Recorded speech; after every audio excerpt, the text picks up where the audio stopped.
On today's episode, you ever get that strange feeling that the book you just read, well, maybe it's telling you more than just what it is? Could books be training simulators? Okay, let's back up. Let me explain a bit. Mom's here too.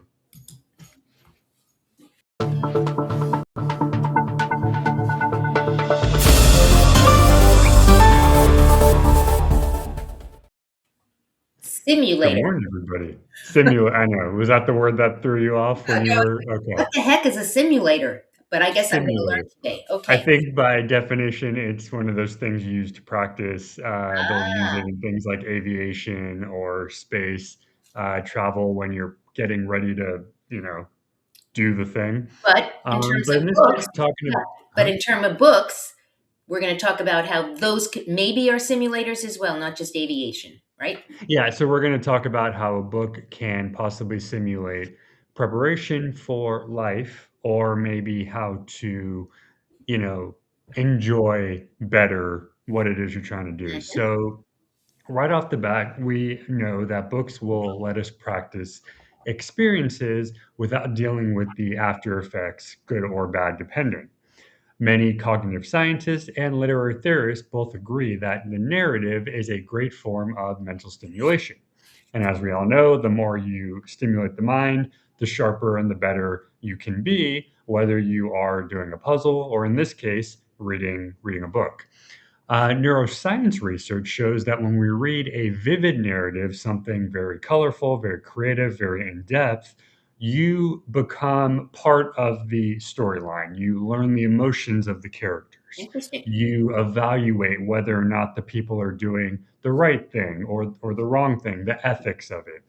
And in this way, the book functions as the simulation or the practice of yes or no kind of form. It's that old format. I remember in school. I think it was God. I can't remember what this class was. It was math, but it was logic. It was logic class. It was basically if you do this, this will happen, If this, and you then have that. to go through and basically prove or disprove whatever it Remember is. that? I remember. Um, we don't learn the actual answers, and we've talked about this many times in past shows, but we learn what it feels like when a answer or a solution happens. So, for instance, if you take a fantasy book, something like Lord of the Rings, and you follow, okay, he needs to get to the mountain to destroy the ring to make sure everything goes back to good, but it's not just a clear cut walk from side A to side B.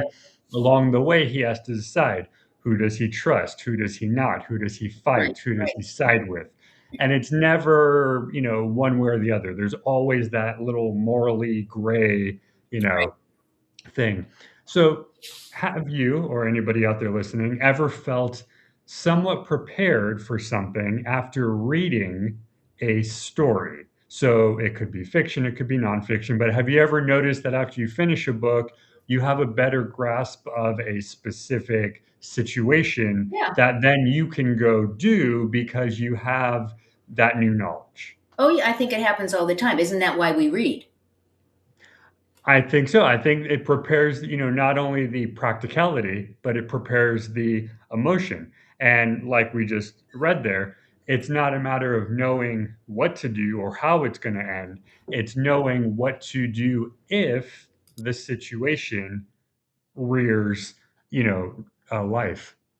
Next up, stories teach us pattern recognition, but not prediction. So, again, the flow here we're saying is that it is teaching us what to recognize, not what to actually know.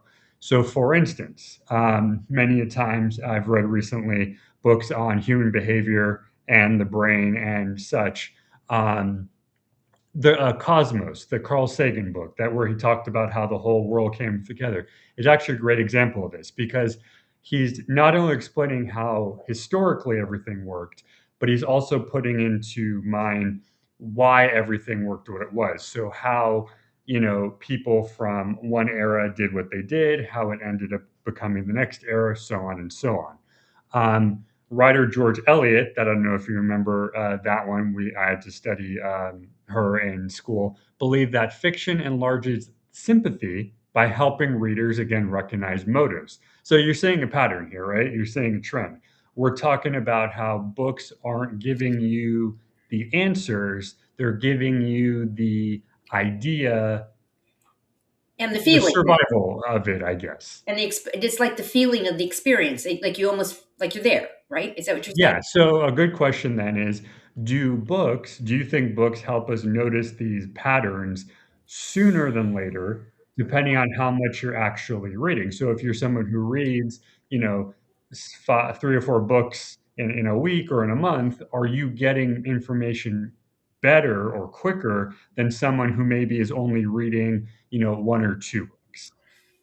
I, I would think, I mean, if you put this from in real life, we're doing the reading, or if you're in school and you're being Okay. right, I think it would be slightly different because, in fact, if you're not noticing patterns, you might not be learning what you're supposed to be learning in there, and because it's literally outlined. Books outline, they enunciate, they underline, so that you get the points. I mean, that's especially in school. Maybe fiction books not so much, but I don't know. And I will say on my, personal opinion here, books are recognition more than they are advice oriented. So, as much as a book might teach you something, it's not necessarily saying, "Do this or else."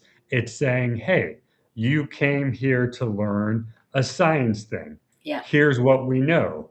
It's not telling you if you bypass this, then everything is going to collapse. It right. just means this is the info. Do what you Recogni want. Do what you want with it. Yeah, exactly. Recognize what you see and Okay. do as you want.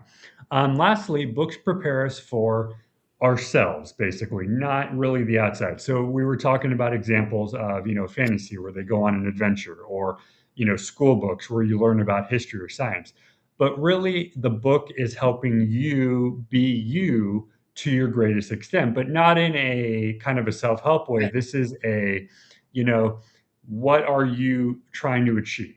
What are you learning to do? So whether it's a war book, something like a Roman or Greek myth book where there's the big wars, the Trojan War, whether it's an epic like Lord of the Rings, for instance, or maybe a Star Wars arc, or maybe it's a revolution type of thing where the good and the bad guys come together at the end, the good guys win, but it's not because they win that you're learning, it's what they did to survive the situation. It makes sense. So, and again, to be clear, and this, I mean, this is what I've read, but also what I believe. Very few people will do the dynamic, epic, war story. Not nobody does that regularly. That is something more for the reader as a visual to enjoy it. So when you read, like the Odyssey is a great example. When you read the Odyssey, nobody does that. Nobody is going on this long-term voyage and then coming back and having a gigantic battle. That's not every day. But the point of it is not the voyage or the battle. It's the look at this individual, look at what he did, what he didn't do, and now look at the outcome. Are you okay with that outcome? Are you not okay with that outcome? What would you do Right. differently in Right. that kind of thing? That makes sense. And then literary critics argue that books are less, like we said, about the teaching of it, but the training of it. And I think, and I know some people will say, well, is that the same word? I think for me, teaching is literally X plus Y equals Z. Training is Y is X plus Y equals Z. So that's the little difference, I think, when I read it at No, least. that makes What do sense. you, what do you think? No, I think that absolutely makes sense. I mean, that makes sense. Totally. So yeah, so I mean, I will just throw it out one more time. Do people out there watching or generally think that when you read, are you getting that knowledge, that training for something you can use in your personal career, your personal life, whatever it may be? Yeah, no, I really think that books are train are I think they prepare us more for how we're going to feel and how we're going to experience it, rather than um, Exactly. we're not jumping into a war, or jumping into something else. It's the experience, because we'll never, hope God willing, we will never have that experience personally, right? So it's Right. really an Exactly. education thing. As we always do at the end of the show, we make sure that you go to the Next Chapter Bookstore.shop. Lots and lots of books in there, gently used, great prices. Let us know what you'd like us to handle or tackle on our next shows. Put it in the comments. Because you are important. Any last thoughts, Rob? Go read a book. Go read a book.